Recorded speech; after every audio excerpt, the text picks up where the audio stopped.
Muito obrigado. En primer lugar, me vais a perdonar que hablaré en español. Desgraciadamente no hablo portugués.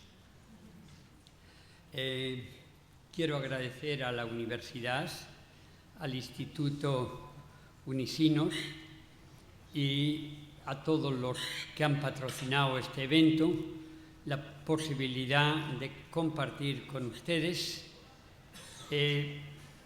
conocimientos, experiencias, 30 años de experiencia trabajando en Naciones Unidas, visitando muchos países, me han dado una amplia visión, pero sobre todo compartir reflexiones.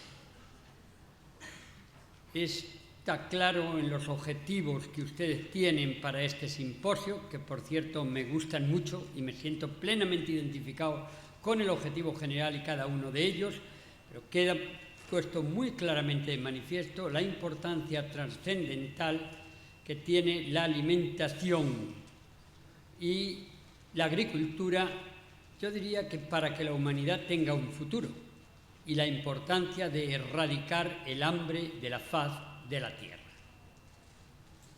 Este es el tema que trataremos ahora.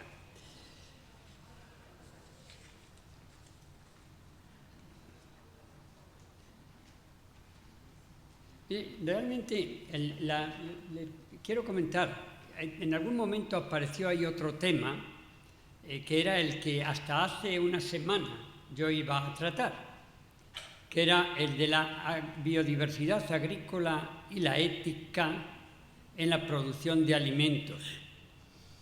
Ese es mi tema, ese es el tema en el que fundamentalmente he trabajado a lo largo de mi vida. Pero el que nos fallase el profesor Jan Ziegler, ex-relator de Naciones Unidas sobre el derecho a la alimentación, hizo cambiar un poco la idea y entonces me pidieron que hiciese el acto inaugural.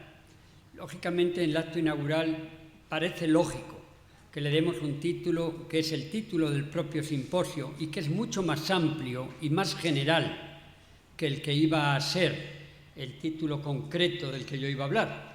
Y, sin embargo, mañana a primera hora, en una mesa redonda, sí hablaremos de agrobiodiversidad y de ética. Pero en esta tarde será más de la seguridad alimentaria y nutricional. Y me gusta mucho que a lo largo de los papeles que tienen ustedes se habla siempre y nutricional. Ahora explicaré por qué. En el contexto de los objetivos del milenio. Cuando digo nutricional, hasta hace poco la FAO y todos los organismos internacionales hablaban de seguridad alimentaria como la capacidad de tener acceso a los alimentos necesarios para la producción de energía. Pero no se hablaba de la nutritiva, que va mucho más allá, porque también necesitamos las vitaminas, las proteínas y los micronutrientes. En el momento actual, cuando hablamos de que casi 1.000 millones de personas pasan hambre, nos estamos refiriendo solo a seguridad alimentaria, no nutritiva. Si hablásemos de seguridad nutritiva, serían más de 1.500 millones de personas los que no tienen suficiente seguridad nutritiva. Bien.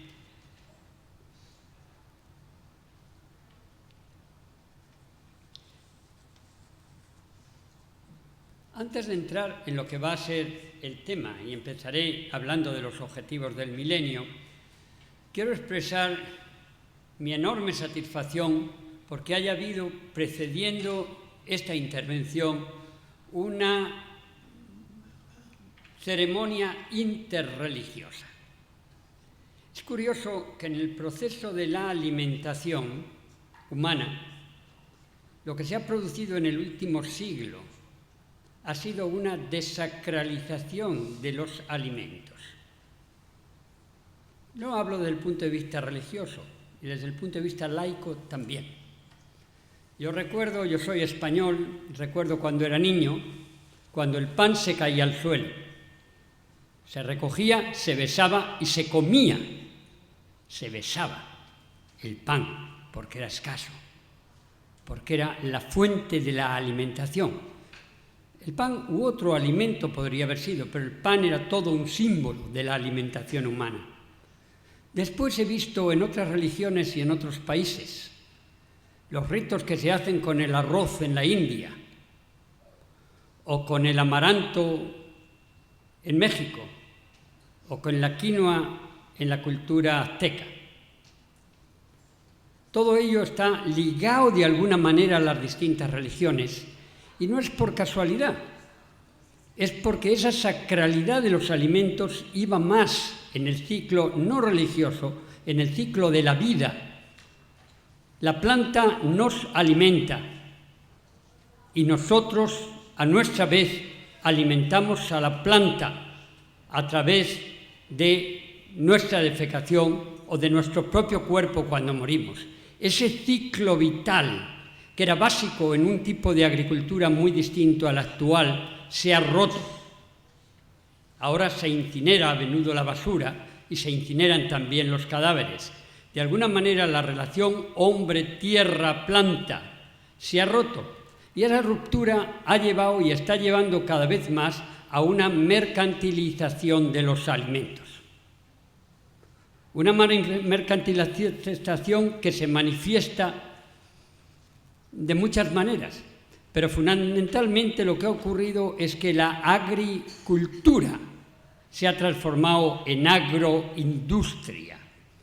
Yo tengo la definición que hace 2000 años daba Cicerón de la agricultura y que sigue siendo la agricultura en algunos lugares del mundo, es muy bonita.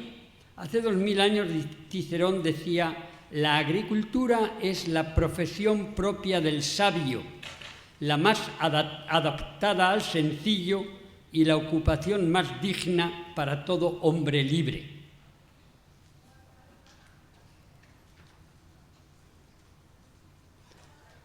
Hoy, junto a la predominancia de una especie de sistema de producción agrícola único, se está llevando a la apropiación de los recursos naturales necesarios para la producción de alimentos.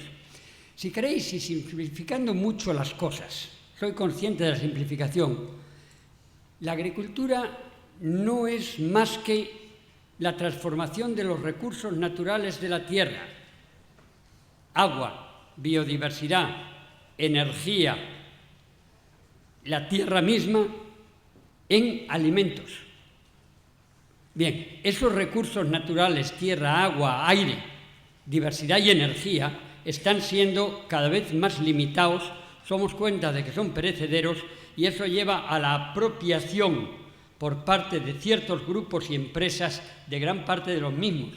Eso lleva también a un pequeño grupo de oligopolios que controlan las semillas y nuestros alimentos. Esto lleva también al desarrollo de sistemas de propiedad intelectual sobre las nuevas variedades de plantas y razas de animales. Y a su vez esto está provocando una tremenda uniformidad que nos lleva a que de más de 10.000 especies distintas que eran cultivadas a lo largo de la historia de la humanidad, hoy apenas cultivamos 150. Bien, todo esto lo quería decir a modo de preámbulo un poquito para que veamos cómo, por lo que os decía que me gustaba la ceremonia religiosa y el interreligiosa y recordar la desacralización del alimento. Vamos a ver, en lo que yo quería tratar hoy, ahora, va a ser, en primer lugar, vamos a ver los objetivos del milenio y cómo se están cumpliendo. Y nos vamos a detener fundamentalmente en el tema del hambre en el mundo. En el caso del hambre, vamos a tratarla como la mayor pandemia de la humanidad, la mayor vergüenza de la humanidad y la mayor amenaza de la humanidad. Y voy a recrearme un poco en el tema de amenaza, porque hoy, en el siglo XXI, y en un mundo tan interdependiente, el hambre en el mundo provoca caos sociales, políticos e incluso militares, y es uno de los principales elementos de desestabilización. Ahí hablaremos un poquito también de la relación que existe hoy, en el siglo XXI, entre el hambre y la seguridad mundial y la paz. Después pasaremos a ver qué es lo que ha ocurrido, qué hemos hecho mal a lo largo de tantos años para que el hambre no solo se mantenga, sino que en ciertos casos incluso crezca. Y de alguna manera, en los últimos 6 u 8 años, después de la crisis alimentaria del 2008, ha habido una serie de estudios profundos para ver las causas que nos impiden dar con las recetas adecuadas. Vamos a hablar de esas conclusiones de estos estudios y cuáles son los elementos que habría que tocar para realmente acabar con el hambre en el mundo. Y no se trata generalmente de instrumentos técnicos, sino de voluntad política y acceso, como veremos.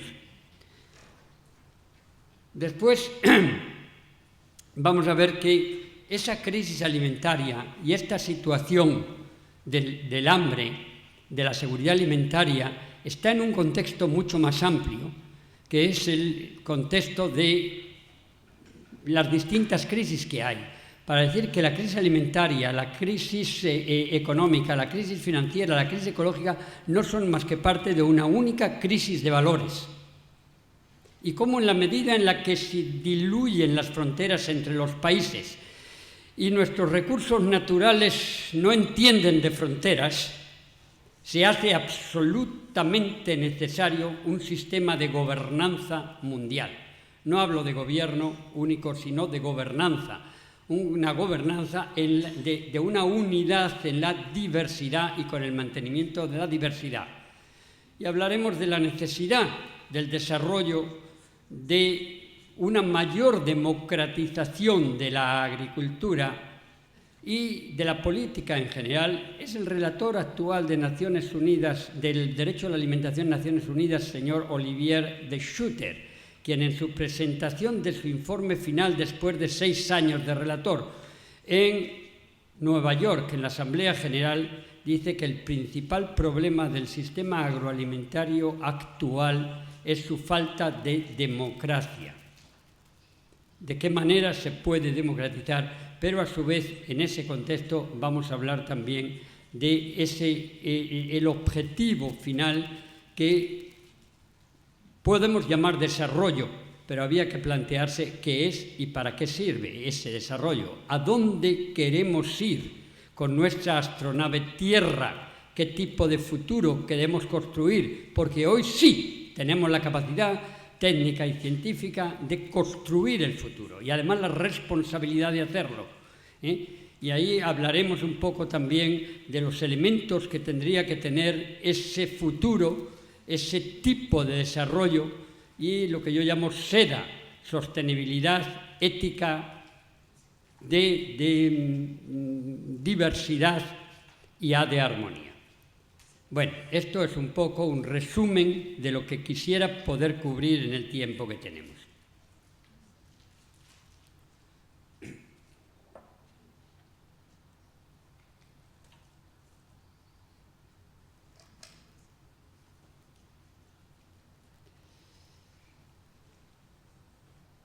Bueno, si hablamos de los objetivos del milenio, en el caso del hambre, el primer intento de tener un objetivo para el siglo XXI fue en 1996, en una cumbre que convocó de jefes de Estado y de gobiernos la FAO en Roma.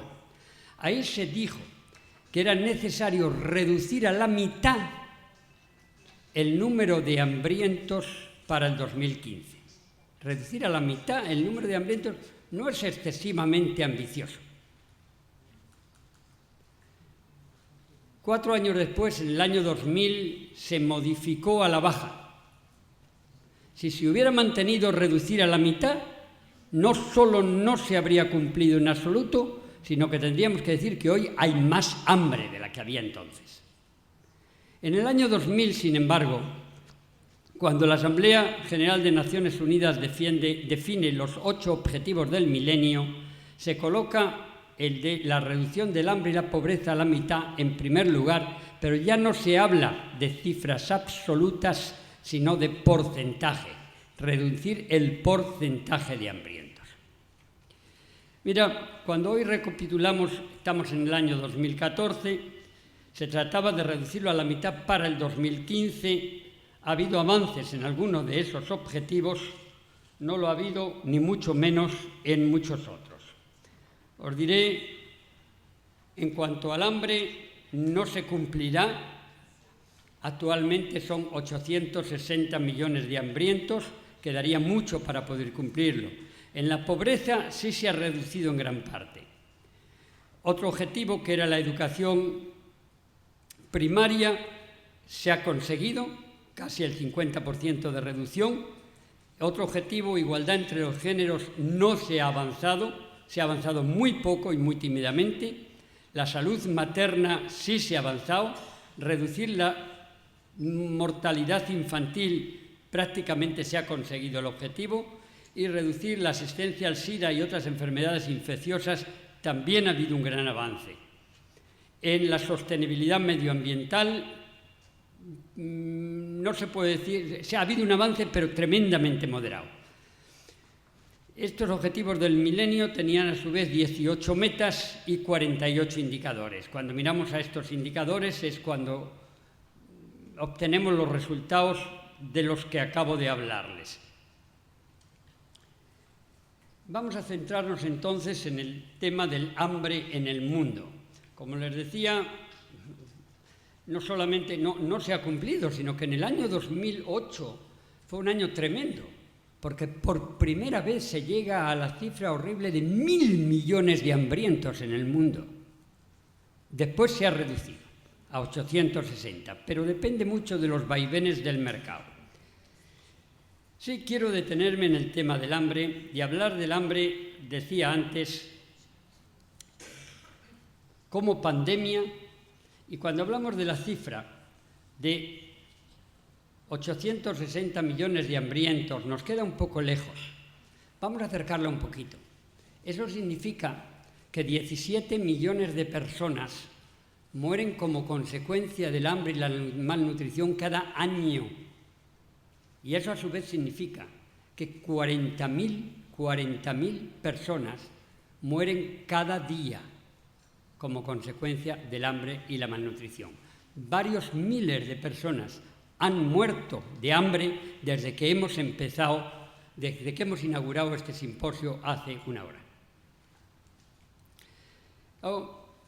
No cabe duda de que es la mayor pandemia de la humanidad, pero digo, es también la mayor vergüenza, y vamos a justificarlo con algunas comparaciones.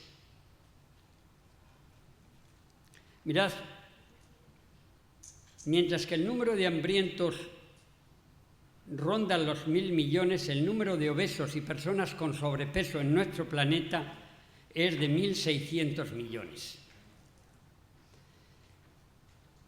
Otro elemento más de vergüenza, en algunos países desarrollados, la gente gasta más en adelgazar que en comer. Yo muchas veces pienso, si mi abuelo abriese los ojos, no podría creerlo, pero eso está ocurriendo ahora mismo. Despilfarro de alimentos o desperdicio de alimentos. Más de 1.300 millones de toneladas métricas de alimentos se desperdician cada año.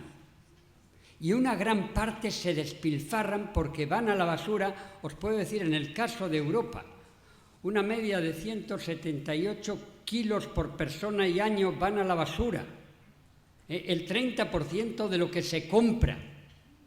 Y el 15% va a la basura sin abrir, porque ha caducado antes de que se abriese.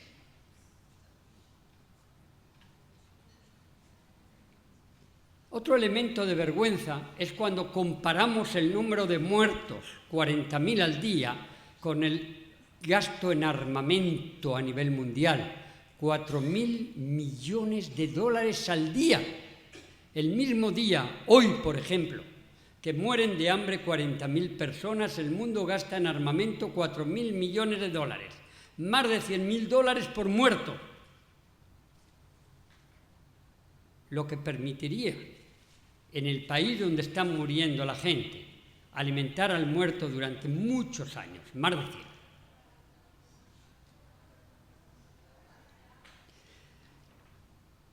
Mirad, Eisenhower, en el año 53, hacía una aseveración terrible.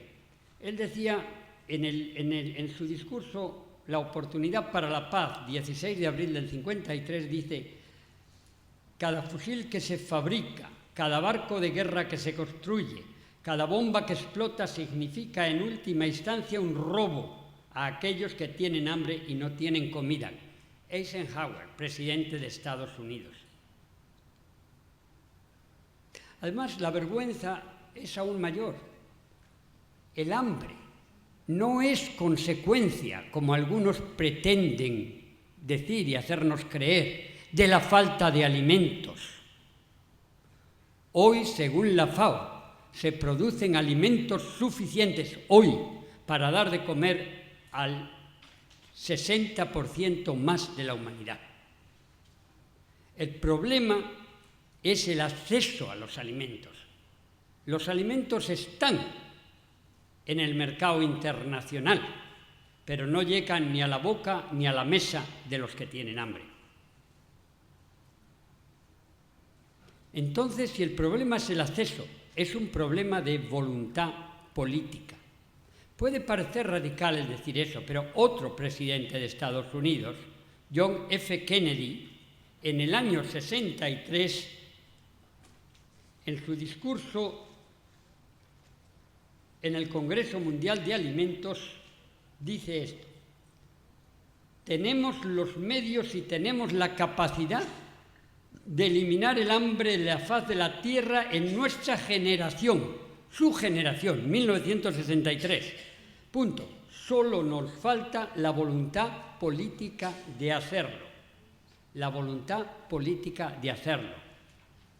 Hoy, muchos años después, estamos en la misma situación, a pesar de que tenemos muchos más medios y capacidad para terminar con el hambre.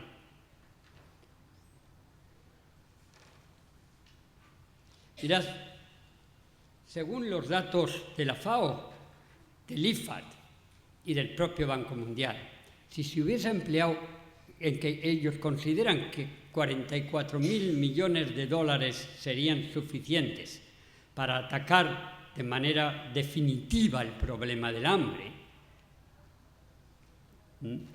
eso significa que con el 2% de lo que se ha utilizado en los últimos 6 años para salvar los bancos en muchos países, el 2% hubiera sido suficiente para terminar con el hambre.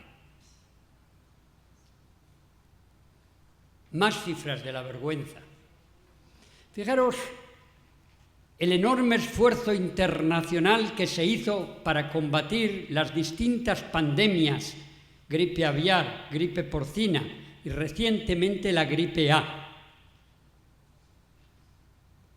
Cientos de miles de millones para combatir la gripe A en los últimos 6 años. ¿Sabéis cuánta gente ha muerto de gripe A en los últimos 6 años? 17.000, menos de la mitad de los que mueren en un solo día de hambre.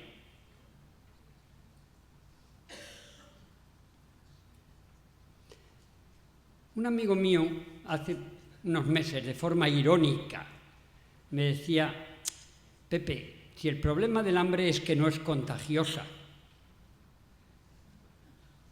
si fuese contagiosa ya se habría eliminado.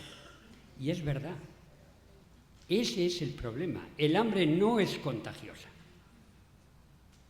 Y es cierto que no es contagiosa, pero sí es peligrosa. El hambre hoy, en el siglo XXI, en un mundo interdependiente y globalizado. La globalización no es una posibilidad, es un hecho. Internet y los medios de comunicación nos llevan en una única dirección a todos. La globalización, querremos un tipo u otro, pero la globalización es un hecho, en ese tipo de mundo ya no podemos hablar del hambre de ellos.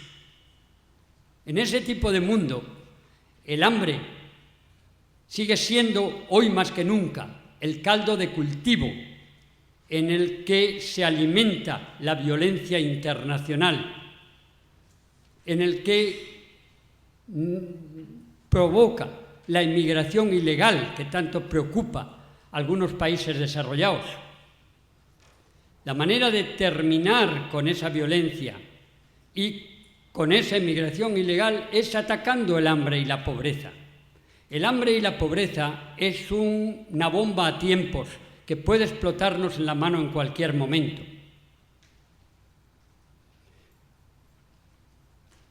Mirad, hace 2 años el Instituto de Estudios Estratégicos de la Defensa en España hizo un estudio, un libro que ha sido publicado en abril del año pasado, Ministerio de la Defensa. El título es La seguridad mundial y la seguridad alimentaria. Hay un capítulo que escribí yo en el libro que es la diversidad biológica agrícola y la seguridad mundial. Es muy interesante que por fin se están dando cuenta de que sin seguridad alimentaria y nutricional no habrá, ni hay ni habrá nunca paz ni seguridad mundial. Pero esto nos lleva a una vertiente distinta. Esto nos lleva a que si queremos que la humanidad tenga un futuro, hoy es necesario erradicar el hambre y la pobreza. Mirad, la Tierra es cada vez más pequeña, no porque encoja, sino porque los medios de comunicación, incluso de transporte, hace que se acorten las distancias. Estamos en un único barco, estamos en una única aeronave tierra, y en ese barco, si se hace un agujero hoy, con el mundo globalizado e interdependiente, me da igual que el agujero del barco esté en África, en Asia, en América Latina, en Estados Unidos o en Europa, la barca se hunde.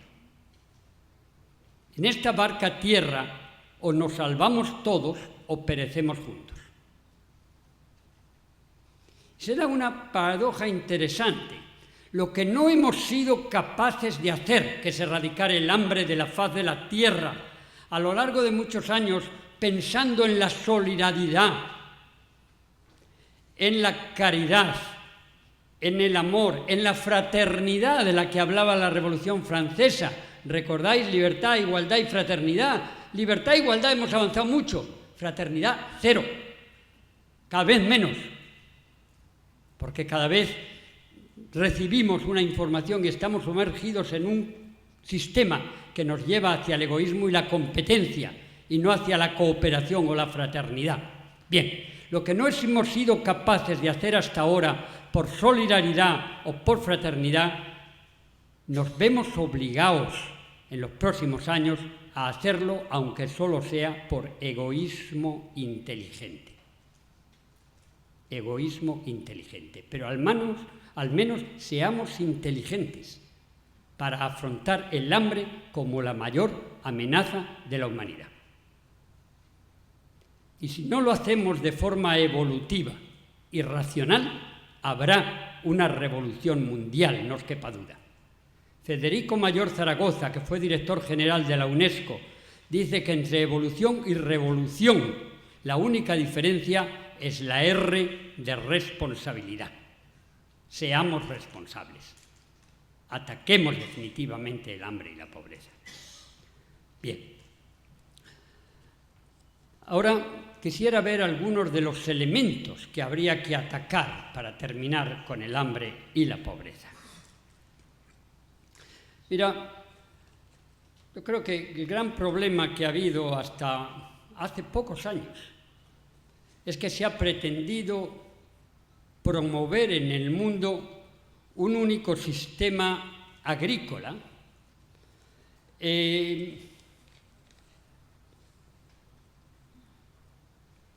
basado en la uniformidad en gran parte y en la destrucción de recursos naturales. Cuando en el 2008 aparece la famosa crisis alimentaria que hace que se incrementen, que se multipliquen por 2 y por 3 el precio de alimentos básicos como el trigo, el arroz o el maíz en pocos meses, y hay un 20% de incremento en el número de hambrientos, empiezan a realizarse estudios sobre qué está fallando. Entre esos estudios hay uno que es el International Assessment on Agriculture, Technical, Technological and Knowledge for Development, que está elaborado por varios centenares de científicos de 123 países y que me parece sumamente denso e interesante. Tomando como base este estudio, he intentado ver algunos de los elementos a los que hay que tener en cuenta para eliminar el hambre. Primero, hemos hablado ya de ello suficiente, que el problema es de acceso a los alimentos. Eso no quiere decir que no sea necesario producir más, pero no en cualquier lugar. Producir más in situ, producir más en los lugares donde hay hambre. Como os decía, el alimento está en el mercado internacional, a unos precios al que no pueden llegar los que no tienen hambre, porque son hambres también son pobres.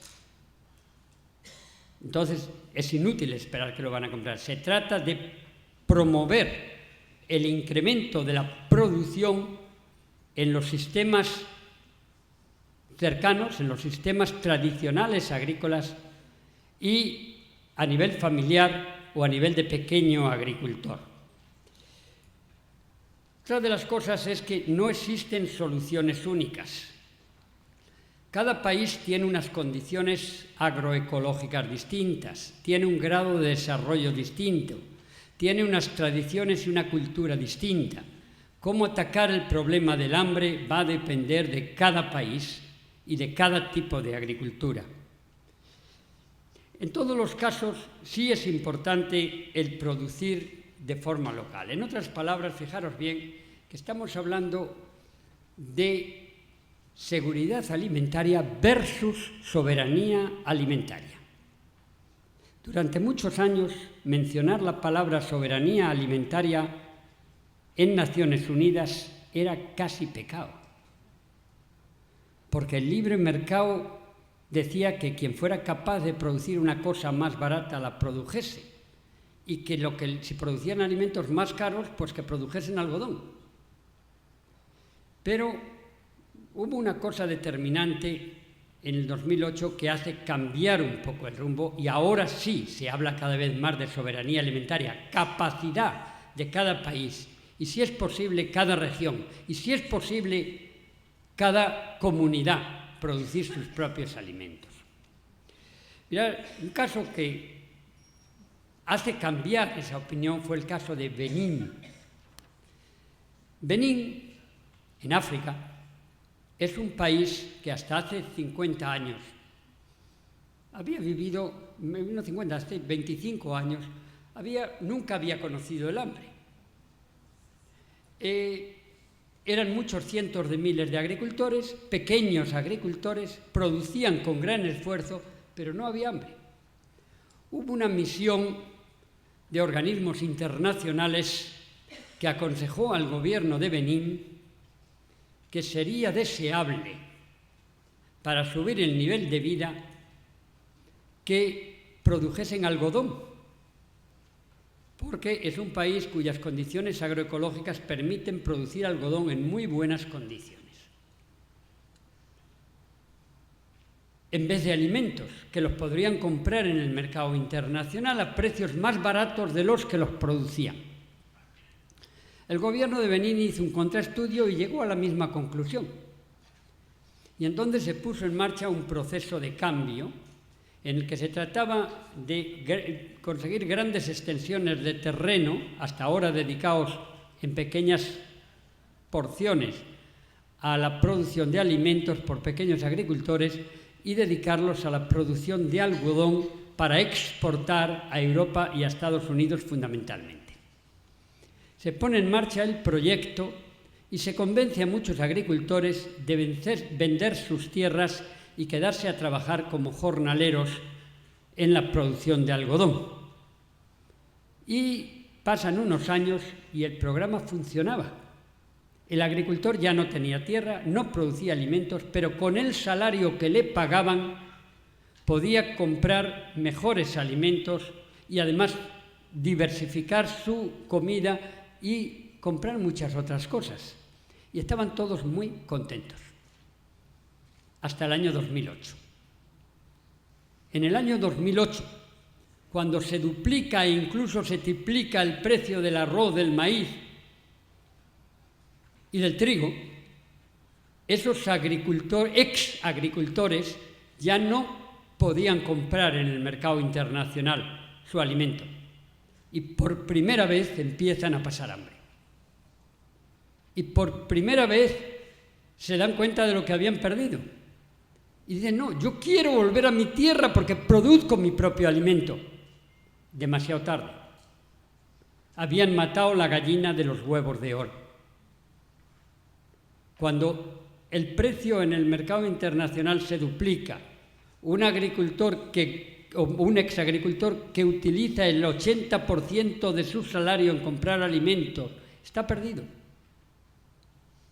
Y esto mostró a Benín, pero también al resto del mundo, que perder la soberanía alimentaria es perder la soberanía, punto y basta.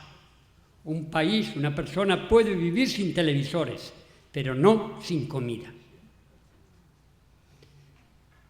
¿Veis entonces la importancia que adquiere la agricultura familiar? Y el pequeño agricultor. No es casualidad que el año 2014 es el Año Internacional de Naciones Unidas de la Agricultura Familiar.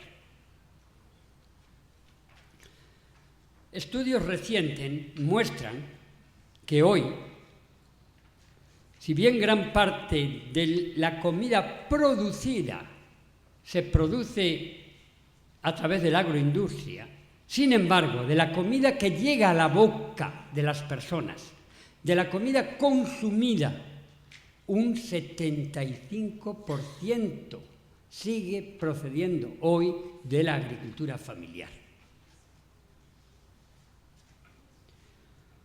Otro tema de gran interés, por lo tanto, fomentar y apoyar la agricultura familiar y la localización de la agricultura.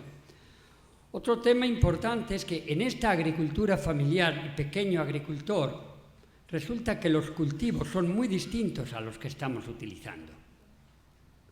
En estudios de la FAO se muestran que el ser humano ha consumido a lo largo de su historia unos 10.000 especies distintas. Hoy cultiva no más de 150 especies comerciales, de las cuatro especies, trigo, arroz, maíz y patata, contribuyen con un 65% a la alimentación calórica humana. Hay un fuerte desperdicio y desprecio de estos otros alimentos, de estas otras especies, que sin embargo adquieren el nombre de alimento de los pobres o especies o cultivos de los pobres, pero en las que nunca ha habido inversión ni investigación. Cuando en los pocos casos en los que se ha hecho, por ejemplo en Oxalis tuberosa, un cultivo andino del Perú, base de la alimentación de 9 millones de personas, con una inversión de un becario de 10.000 euros, consiguió duplicar la productividad al eliminar una virosis que hacía años, cientos de años que estaba ahí. Por tanto, con una pequeña inversión en investigación y mejora genética de las plantas es posible duplicar la productividad de esos llamados cultivos de los pobres. Pero no interesa. ¿A quién interesa la cañigua, la oca, el oyuco, el macho, la arracacha, el tef? Y os diría muchísimos más cultivos que no habéis oído hablar nunca. Solo aquellos que lo están consumiendo. Pero si se consume en comunidades locales, en situaciones de autoconsumo o de intercambio, pero no llegan al mercado del dinero, no hay ningún interés en invertir en esos cultivos. Bien, esos cultivos hoy, con los cambios climáticos, adquieren una nueva dimensión. Y muchos de esos cultivos se ve como una reserva hacia el futuro. Ojalá que se atraiga fondos para investigación agrícola e inversión en los mismos. Aún hay más. Otro elemento importante es la inversión en agricultura. El Banco Mundial, el propio Banco Mundial, hizo un informe hace unos años en el que demostraba que la inversión en agricultura reduce el hambre 2-3 veces más que la inversión en cualquier otro sector. Aún así, hoy de la ayuda oficial al desarrollo se invertía en agricultura en el año 87 un 16%, hoy un 4%. Lo que muestra de nuevo que no existe un interés real de acabar con el hambre y darle una prioridad. Yo creo que es preciso apoyar mucho más la inversión en agricultura, sea a nivel internacional a través de la ayuda al desarrollo, sea a nivel nacional. Otro elemento interesante, y ahora ya nos vamos de asuntos de definición de políticas más de regulación de mercados y de regulación de leyes. ¿A qué se debió la crisis alimentaria del 2008, en la que todavía estamos inmersos? La crisis alimentaria, por cierto, la crisis alimentaria del 2008 provocó revueltas callejeras en más de 60 países y en muchos cayó el gobierno. Una muestra más de la importancia de la alimentación para mantener la paz y la seguridad social. Y cuando en el 2011 hay otro repunte con un incremento del precio de los alimentos, de nuevo estalla la primavera árabe, que bienvenida sea desde otro punto de vista, pero que tuvo como espoleta inmediata el incremento del precio de los alimentos, la continuación de esa crisis alimentaria. Vamos a ver cuál fue la causa de esa crisis alimentaria en 2008. Hubo varias, desde los cambios de alimentación en los países emergentes, la producción de biocombustibles para alimentar coches en tierras que antes se utilizaban para alimentar personas, los cambios climáticos que provocan una falta de predicción de los cultivos, etc. Pero hay una, sobre todo, que fue la especulación de los alimentos, con los alimentos en el mercado de futuros de Chicago. Según los estudios realizados por las entidades internacionales, el 50% de la responsabilidad de la crisis alimentaria fue la especulación en el mercado de futuros. Fijaros, el mercado de futuros hasta ese momento para alimentos había sido un elemento estabilizador de los precios de los alimentos internacionales.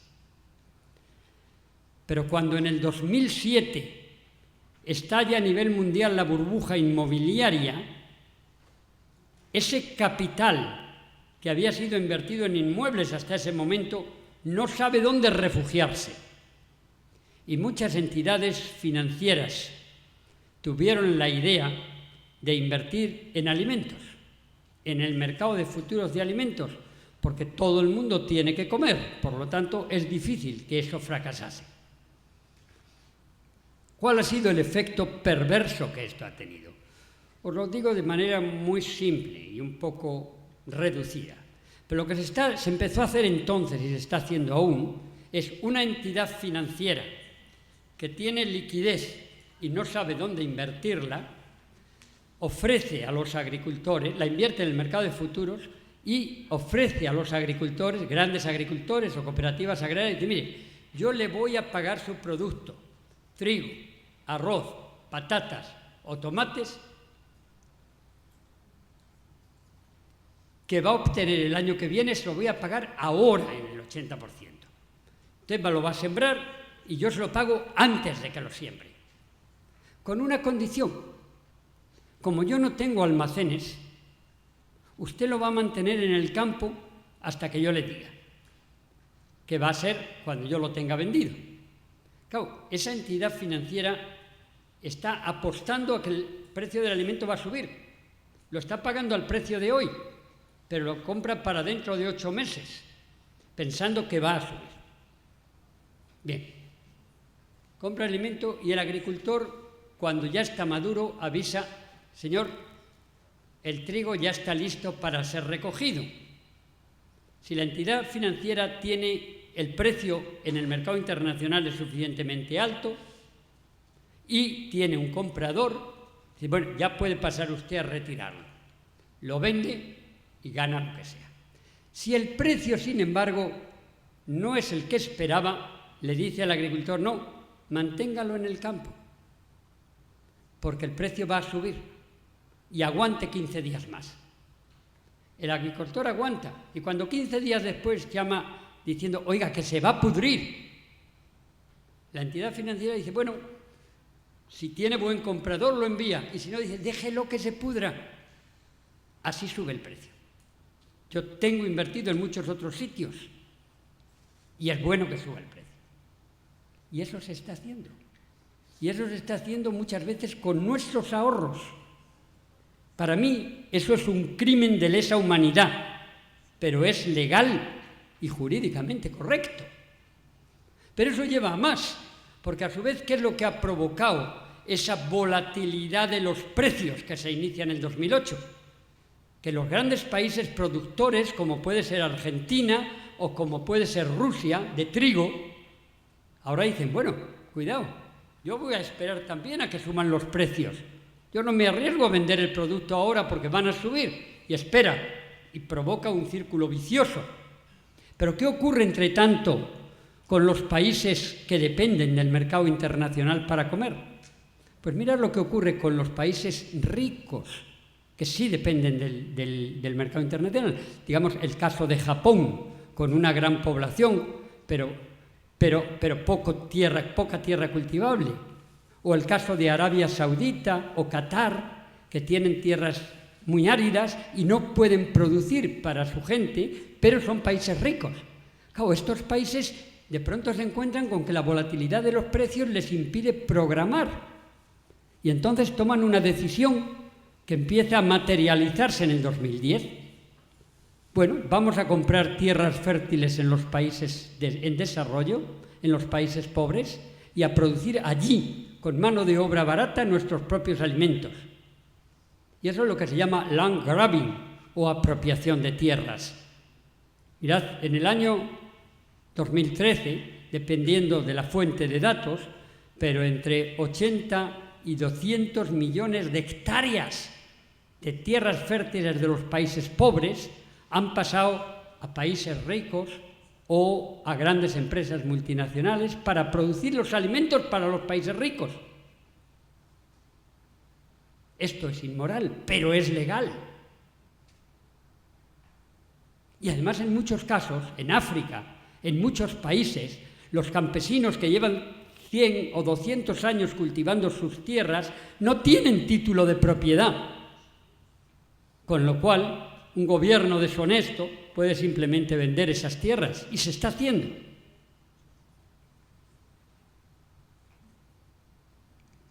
Entonces, fijaros bien, yo creo que es imprescindible también el desarrollo de normativas legales que impidan este tipo de abusos. Normativas legales que impidan la especulación en el mercado de valores, que impidan la producción excesiva de biocombustibles, que impidan la apropiación de tierras fértiles en los países pobres. Se han desarrollado en la FAO algunos códigos de conducta, pero evidentemente no es suficiente.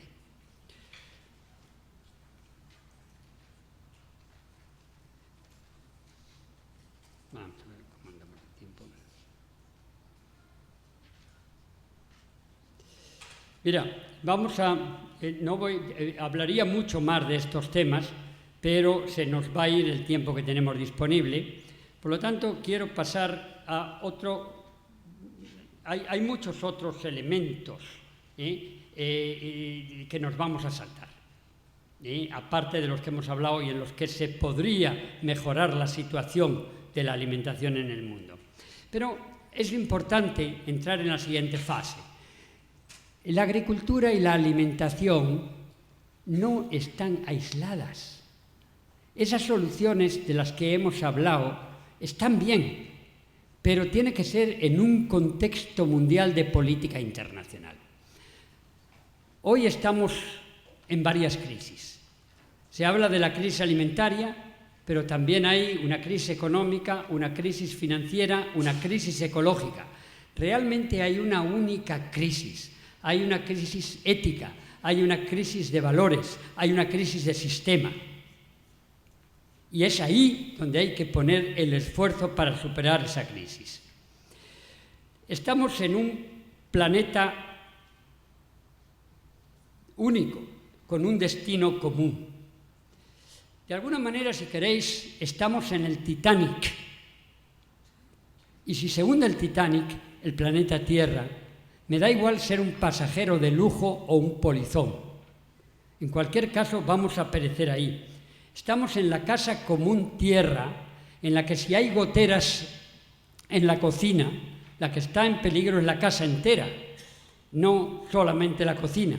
El comedor y el dormitorio también están en peligro. Por otra parte, para las generaciones futuras, los intereses de las generaciones futuras no los estamos teniendo suficientemente en cuenta. Fijaros que el tipo de agricultura imperante en el mundo está llevando a la destrucción de los recursos naturales, tierra, agua, aire y diversidad biológica. Si destruimos esos recursos naturales, realmente estamos robando a nuestros hijos. ¿Por qué no estamos teniendo en cuenta los intereses de esas generaciones futuras? En otras palabras, ¿por qué estamos creando una situación que va a llevar inexorablemente al hambre también en las generaciones futuras? Pues porque las generaciones futuras ni consumen ni votan. Por lo tanto, nuestro sistema económico, basado en un precio que viene dado por el consumo y la oferta, no tiene en cuenta el interés de las generaciones futuras, y nuestro sistema político tampoco lo puede tener en cuenta porque no vota o no lo tiene suficientemente en cuenta. Todo eso nos lleva a la necesidad de pensar en un tipo de gobernanza mundial, en un tipo también a su vez de desarrollo. Cuando decimos, no se trata solamente de que no se hunda la nave Tierra, se trata también de saber a dónde la queremos dirigir. Hoy tenemos a través de la ciencia, la tecnología, el propio mercado, la propia democracia, instrumentos poderosísimos para llevar la nave Tierra en una dirección o en otra. Pero poco a veces recuerdo un chiste que me contaban cuando era niño. Es el piloto de un avión que va conduciendo e informa a los pasajeros: señores, nos hemos perdido, pero no se preocupen, mantenemos una velocidad excelente. Aquí estamos, pasajeros de la nave Tierra, a una velocidad cada vez mayor, pero quizás estamos a la deriva. Teilhard de Chardin, en los años 20, decía que el ser humano ha cogido en sus manos el volante de la evolución, no solamente para su propia especie, sino para las demás, y que puede llevar la evolución a culminar en un proceso que él, como jesuita, consideraba una co-creación con Dios, llegando a lo que él llamaba el punto omega, la cabeza, él decía, del cuerpo místico de Cristo. Desde un punto de vista laico diremos llevando la evolución a un mundo en armonía, o hacer abortar la evolución en sí misma. Si tenemos en nuestras manos el volante de la evolución, el volante de la nave Tierra, depende de nosotros a dónde queremos ir. Pero no tenemos tiempo de sentarnos y reflexionar interdisciplinariamente, transdisciplinariamente, a dónde queremos ir. Hoy sí que tenemos esa capacidad de hacerlo. En otras palabras, quien está dirigiendo la nave Tierra son justamente la ciencia, la tecnología, el mercado y los sistemas políticos, que no tienen alma. Alma en el sentido laico, ánima, que no tienen sentido del norte o del sur, de lo bueno o de lo malo, y lo está dirigiendo de manera cortoplacista. No. La ciencia, la tecnología, el mercado son instrumentos buenos y poderosos, pero solo instrumentos en nuestras manos para llevar la nave Tierra a donde deseemos. Y creo que hoy más que nunca es posible, si realmente queremos, el transformar la Tierra en un paraíso. Pero tenemos que poner a trabajar esos instrumentos en esa dirección. Y mañana puede ser demasiado tarde. Además, un poco la idea de transformar la Tierra en un paraíso puede poner de acuerdo a sirios y troyanos, a laicos y religiosos. El paraíso no se nos da. El paraíso se conquista, el paraíso se construye. Y el que cree en Dios dice, Dios nos ha dado los instrumentos para hacerlo, para construirlo, hagámoslo. Y evidentemente el laico va a estar también de acuerdo en eso. Pongámonos por encima de todas las tonterías y trabajemos juntos, ecuménicamente, para conseguir ese objetivo. Cuando hablamos de estas cosas uno puede estar tentado de decir, bueno, pero ¿yo qué puedo hacer? Yo soy demasiado pequeño para tener un impacto en la sociedad. Mirad, decía alguien que el que piensa que es demasiado pequeño para tener un impacto es que nunca ha dormido con un mosquito en su habitación.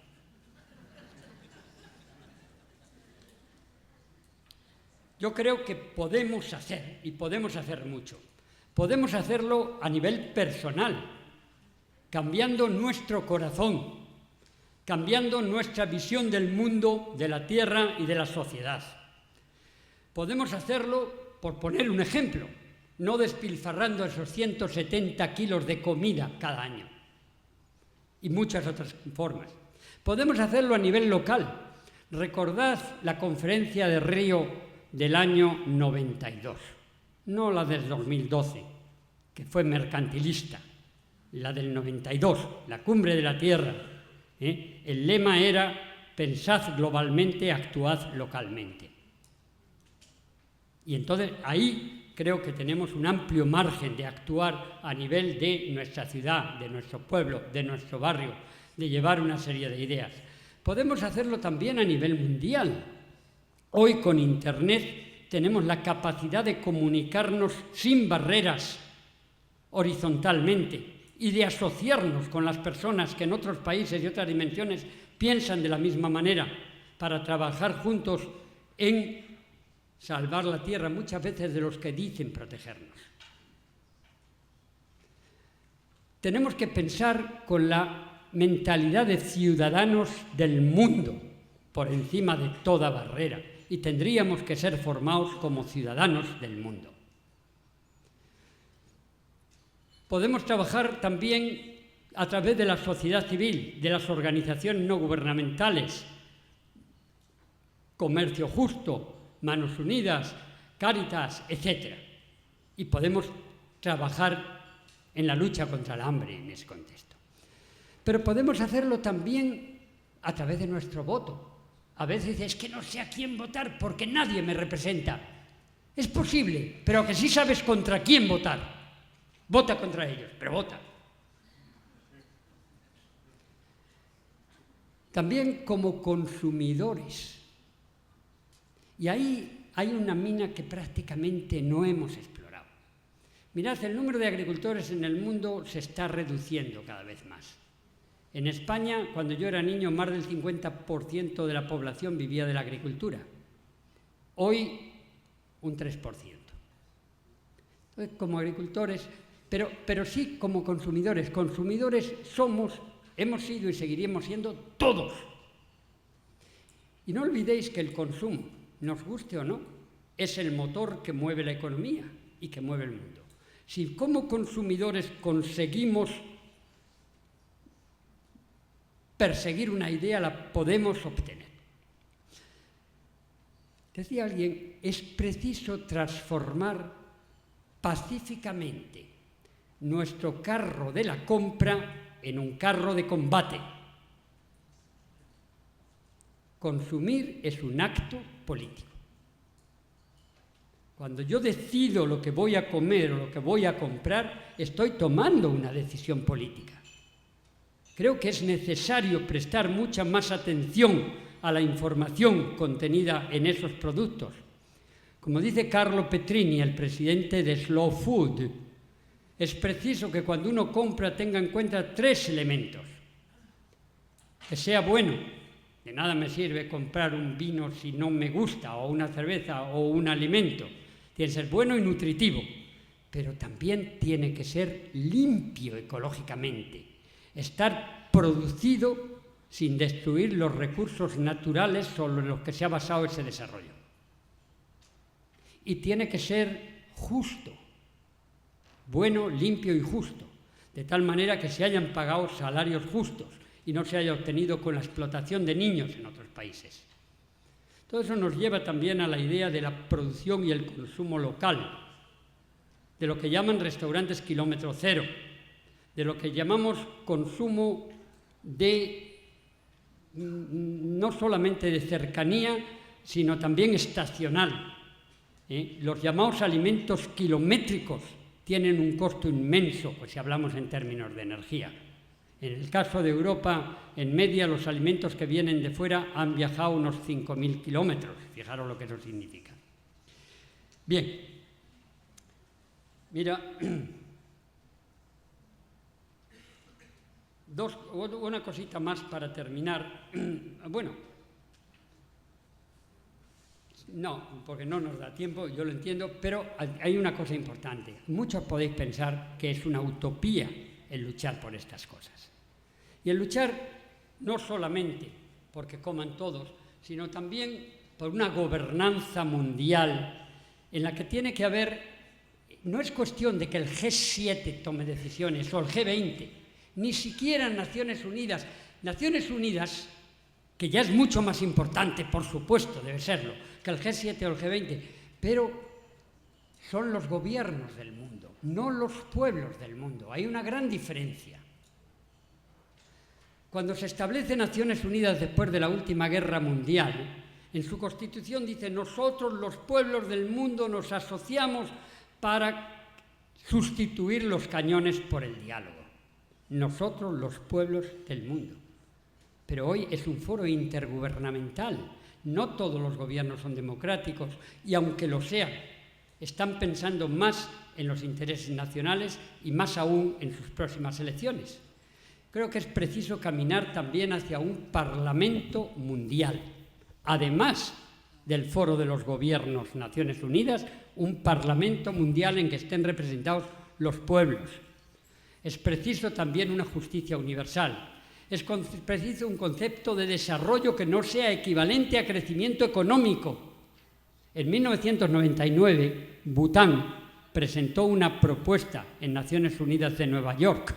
Bután dijo: no, ustedes creen que yo soy un país subdesarrollado, pero lo miden a través de ¿qué? Del Producto Interno Bruto. Que está medido con indicadores económicos. Para mí, el grado de desarrollo hay que definirlo con el FIB, Felicidad Interna Bruta. Y cuando la gente se rió, se estableció un comité para definir indicadores de esa felicidad interna bruta. Y cuando se definieron los indicadores 3 años después, resulta que Bután era el país más desarrollado del mundo y muchos otros países cambiaron drásticamente de lugar. No sé si es el FIB quien tiene que medir el grado de desarrollo, pero creo que desarrollo tiene que tender a tener 4 características esenciales, lo que yo llamo las características de la seda. Sostenibilidad. Tiene que no destruir los recursos naturales sobre los que se basa. De ética. Tener esclavos es sostenible porque se reproducen, pero no es ético. De diversidad. Porque no se trata de tener uniformidad en el mundo, al revés, la unidad en la diversidad. Como decía Rabindranath Tagore, poeta indio, del que ahora se cumple el 150 aniversario, la unidad es deseable, la uniformidad detestable. Y por último, A de armonía, SEDA, sostenibilidad, ética, diversidad y armonía. Esos son los criterios para la definición del desarrollo. Y por último, hay que ser utópicos, es imprescindible soñar. Don Miguel de Unamuno, filósofo español, decía que cuando más de 10 personas piensan que una cosa utópica es posible, eso ya no es una utopía, es una posibilidad. Dicen también que los inocentes consiguieron tantas cosas porque no sabían que era imposible. Y Napoleón decía que imposible es la palabra que los idiotas llevan en la mochila. Bien, yo creo que es imprescindible el poder soñar para transformar ese sueño y esa utopía en realidad. Hace unos siglos se consideraba que abolir la esclavitud era imposible y se abolió. Mira, concluyo con una mención a 2 personas que considero que son un ejemplo para la humanidad de cómo sí es posible conseguir.